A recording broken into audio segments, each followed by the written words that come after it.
Yo, what's good with it, YouTube? I'm back and I'm doing a voiceover. Y'all was recording for like 25 minutes, not knowing that my mic was off. So I was talking to myself the whole time. But if you take a look at my gear on my Winstrex, her speed is 199 and she's only level 40. I just got her not too long ago. But level 40 is all I have been needing. My gear is not the best. And then we're going to go to Zatluk. He's not ascended. My gear is kind of mixed set. I did throw some speed and some attack in there. So speed 130. The most important thing for my Zylax was getting his crit rate to that 100%. Then my Nat, I got one ascension into her. Broken sets besides the one warrior set. Attack is actually not too bad on here. Almost 4,000. Crit rate 72%. Definitely not the best. And then last and finally not least, the one and only Harbeg. That's what I'm bringing to the table. And yo, my speed 102 crit rate is just terrible. Crit damage, terrible. He's only level 5. With not great gear at all, but that's okay. With the gear and with this team of misfits and just not the best gear and not the best levels, I have made it to Plat. And I can get out of Plat too. I can get to the next level. So talk about the team. Yo, Winstrex boosts everybody, and then I got Zatlus going first. That's why he got the speed boots. But something I do for my strategy is I like when I got Zatlus, I like to look at the element advantage of who I have, and I try to see the life pool. So Milhex there, then got Linus there, and then Antonua here, and then Elder Chris last. Elder Chris has the highest attack. So sometimes what I do is I either start with the highest one. If I can knock them down, then the rest are done for. But we're gonna start here because I know if I miss her, then it's just over with. So it should go her first into, I believe, I kind of missed it there. Again, I did a live commentary, but I was just talking to myself for 25 minutes. Yep, into the Antonua, into the Elder Chris, and then finished off the Moon Husk last. But the good thing about, me just doing a voiceover is I was able to just skip through a lot of unnecessary stuff. So we're just going to be hopping into match after match. But so again, Winstrex here. And I'm going to start demonstrating and showing off what Harbeg can do. Even though, again, my Harbeg is only level 50. He's not ascended and he doesn't have the best gear. So right here, I'm doing the same thing. I'm checking out everybody's life pool. Valeria's at 9,005. And I'm just trying to, figure out what I can do here. I would either use a stun spell or I would do the defense down and just try to wipe them all out on the first wave. So looking at Mathasia, that's a nice Mathasia over there, like 18,000 HP. So you know that Mathasia got some great gear on her, and that's something that I was super excited about because again, I am doing this because I want to show off Harbeg. I think Harbeg is a great fire unit for us free to play out there. Why? Because we can get them from the shop, yo. And you know that when it comes to being a free to play, we got to make the best of what we have and the best of what we can get. So since Harbeg is in the shop, we can fully ascend him out. So again, level 50 over here, not the best gear, and no ascensions at all. So right here, I kind of forgot what I was talking about, and while we're waiting so long, I think I was debating on what I'm going to stun the Mathasia, which I think I do, or I was going to go with the defense down and just try to one shot the wave. But I think I knew that I probably wasn't going to one shot the Mathasia now with 18,000 HP, or I could have got it done if I would have took Zatlux in first tour and then used Harbeg to clean her up, but I still would have had to face off against the Valeria as well as the Thalia. And excuse me. So right there, I decided to go ahead and stun her and then come in with the Harbeg and, just kind of see what damage I can do. I'm pretty sure I can take down the Vow, but, again, I'm showing off Harbeg here. So I just wanted to see the damage I could put into her. So I'm pretty sure I took this shot into Mathasia, who has 18,000 HP. So again, she has some great gear. Hackard is there as well. So Hackard is giving her that extra defense. So right there, boom, 9,000. I did over 50% of her HP. Again, she has 18,000, so she got some great gear. She has Hacker there to boost her up. I'm not sure how many ascensions was in his Mathasia, if any at all, but that's pretty good damage. Being able to 50% her without the defense down, without the rage aura, and with Hacker there boosting her up. And you know, just from her stats, she got some really good gear on her, or definitely some way better gear than mine compared to my level 50 and just mix set of gear. But just come in here with my Natalia, and my Natalia did not crit the Vow there. And again, I think my Natalia crit rate is about 70%. So I know if I get her crit rate up again, but it's just gear. But once I get the gear up, we'll be good here. But that, again, that's not the point here. I just want to showcase that you don't need like the best team. You don't need the best gear to at least get into Plat. And again, I'm going to get out of Plat with this team. So I did lose here for sure, but I wanted to come back in. I'm pretty sure I fought this team again because I know I can beat them, but I switched up the strategy. And with that being said, RTA, the real-time arena, is right around the corner. We don't know when they're coming with it, but we know that they are coming with it. So the decisions making in RTA could be the decisions of what you do in RTA will be kind of the win of loss, if I'm making sense. So like you saw that what I did there, I lost the first battle, but when I come into this one, I'm gonna show you how I'm going to win. So when you're in RTA, the decisions you make literally determines if you win or lose, if you have a real shot at it, right? So I do the same thing here. I go ahead and stun the Mathasia because I know I can't take her out in one round. At least, I can if I go Data Tour. I mean, Zalux Tour and then Harbeg Tour. But again, that still leaves the Data Live as well as the Valeria. And so right here, I do the same thing.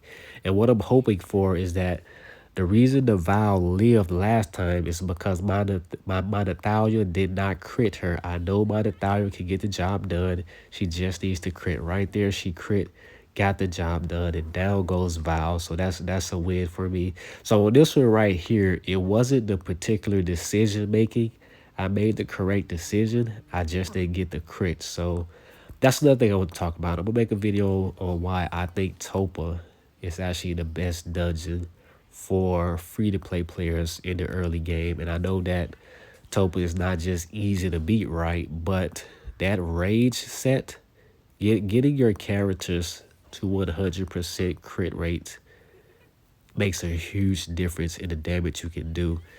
So, even if Zalux, if your Zalux doesn't crit, that's a lot of damage he doesn't get. Natalia, when she does her ult, it's like 4 different hits. And when she does a crit, that's 4 hits that's not critting. So it's kind of the same when you, so let's say Harbeg did crit there. That would have been 50% less damage. And that was Vera, right? That Vera would have still been alive. So crits and crit damage makes a huge difference in this game.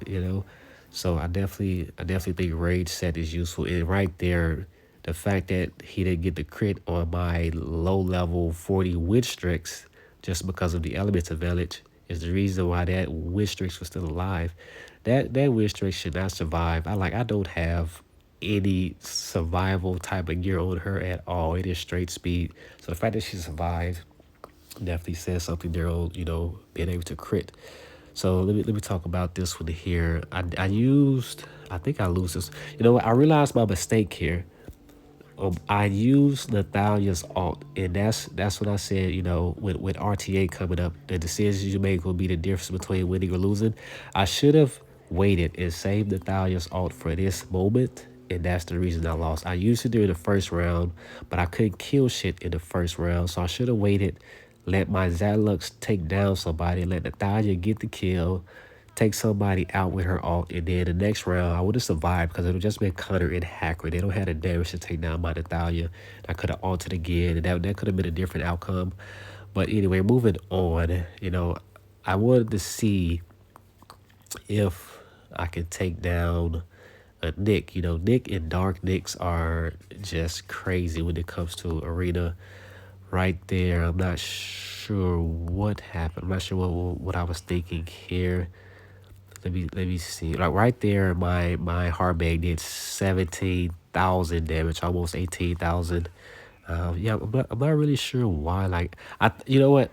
I think I picked this one because I wanted to also show you that even when Harbeg goes against fire element, because you know element advantage does play a factor in this game. But even when it's just neutral, or yeah, even if it's just neutral, my Harbeg still can put out that damage. So that's the reason why I took this fight here. Right here, I was trying to see if Nick had the same, you know, kind of operation style of Dark Nick, where he gets that immunity. And right here, I did read it. He does get it, but it's only when an ally is alive. So I was like, oh, okay, so all I gotta do is kill this fucking Cyrus over here. That's the easy win, right? So I'll go ahead and stun the Nick. And then I started working on the Cyrus right there. You see my Zaluk did not crit. That was like less than 500 damage. Just from not critting. So man, I'm telling you, crits make a huge difference in this game. It's a huge difference, especially if you're going to participate in RTA. You definitely need to cover the crits, but at the same time, I know that a lot of whales and even dolphins, they're gonna be loaded up on resistance. So, you know, just having that rage gear and having extra crit rate, like not just 100, but even having extra crit rate might just make the difference when it comes to this RTA. I'm super excited for it. I like playing arena. But so let's see what I'm doing here. Right here, yo, I have been loving the fact that people have in arena, they speed tune their cutters to where he goes either first or second. If I had a better win streaks, he would have went second. So majority of the time, these speed tool cutters go second. So when your win streaks boosts up your team, Cutter still goes second because, you know, usually your damage dealers are DPS versus this Cutter who actually has some speed to him. Even with the 30% buff, you know, he got the speed boost, that's 15, and then another 15, and another 15, that's 45. So Cutter's still gonna go second unless you got like a super. I don't know if I don't know which Legos or which, you know, epics actually have some good speed to him, but Cutter definitely has some good speed. Throw the boost over there. So what it does is when he goes second, he applies the shield and, you know, just boosts up the team, making it even harder to kill. So anyway, right here, I knew I wasn't going to remove the shield for Valeria, but I wanted to try it anyway. It usually does take down the first skill, which was the attack buff. So now I'm like, okay, well, you know what? It doesn't matter. This is a good test to see what Harbeg can do, even against the shield. So I cycle through everybody's HP. I think the way it would go if I take down Nat, it would go to Connor, from Cutter to Zalux, from Zalux to Valeria. So I go for the Nat here, but I get stopped right there with the Zalux. And I did not know that his Zalux was sacking up, but luckily he got stopped by my Harbeg. Again, element advantage does play a factor, even though I don't have the best gear. So right here, boom, I did crit. So I did crit, and I was like, yo, I really wanted to see what my Harbeg can do with the shield up, with you know, I really wanted to see it. Level 60. The Valeria has some gear on him for sure. I did crit right there again. Again, that's the difference about Natalia being able to wipe out these waves. She did not crit. Valeria fucking lived. And I was like, you know what? I know that my Zaluk can clean this up for me. But at the same time, I really didn't want to win because I really wanted to see what my Heartbed could do with the shield up, with a Valeria that's think 12,000 HP, almost 13,000 plus Cutter shield. I wanted to see the damage he could do, but he did get the crit there, unfortunately. So right here, I was just debating if I should just exit out and try it again, but I'm like, you know what? I'm pushing to get out of Plat 2, so let me just go ahead and get the win, and we'll just find another obstacle for my Harbeg to, you know, kind of be demonstrated on. So I felt a similar team, yo. Connor, Sierra, and again, that Connor is speed tuned. Again, he goes second because he could be my win strikes this time, and got the buffalo. So I'm like, okay, here we go again. I already know that my prison spell is not going to remove the shield. That's good. So we'll just go with the attack. I go ahead and take down the Sierra, get stopped by the Connor, element advantage there, or disadvantage there. So stop by the Connor, and I'm like, here we go. All right. So Valeria has 10,000. The shield is probably what, an extra 2,000 HP, depending on how that cutter is like built up. You know, built up on tank, the better the shield. So let's say about 2,000, 3,000 HP. Let's cut it in the middle of 25. So let's say this Valeria is at 12,500 or almost 13,000 HP. So right here, boom. So that's 4,000 damage. And then I think I looked at the Valeria here. I'm not sure what I'm doing here actually. I think I was talking about the damage. So now I look at the Valeria, 6,000 health, and then 10,000. So I did 4,000, right? What it does not add or factor in is the health of the shield. So even though you saw the explosion for 4,000 like 500, the other 2,000 damage, I really did about 6,000, 6 to 7,000 damage, but it doesn't show because of the shield. The shield absorbs damage, and only the damage that got through is what was shown. And right here, his Zatlux just cleans up shit. So right here, I faced the same team again, and I just wanted to showcase this. If you're going up against a team that is speed tuned, where the cutter goes second, stun the cutter. I thought I actually showcased it here, but I must have deleted that part by accident. But if you see my previous spell is on cooldown, I stunned the cutter. So Cutter did not get a chance to buff up his team. I just come here and just wipe the entire team with my Zatlux. Like, hey, buddy, my Zatlux can do it too, right? So again, that's something to keep in mind as well. I don't know how RTA is going to be, but even small decisions like that, knowing that the Cutter may be speed tuned, and I stunned him so he doesn't get a chance to buff up the team, and I just wipe him out. And then right here, I'm like, I'm talking about, how y'all saw that my gear is trash. There is a gear enhancement. I'm going to get my gear up. I'm going to ascend my Harbeg. We need, us free to play players, we need a fire DPS, man. I'm telling you, Harbeg is good. I'm going to get my gear up. So next time y'all see my Harbeg, he might be a better gear. He's definitely going to have an ascension into him, but I am on board for Harbeg. And with that, I'm out, man. Thank y'all for watching, and please do not sleep on the Harbeg. I'm telling you. Peace.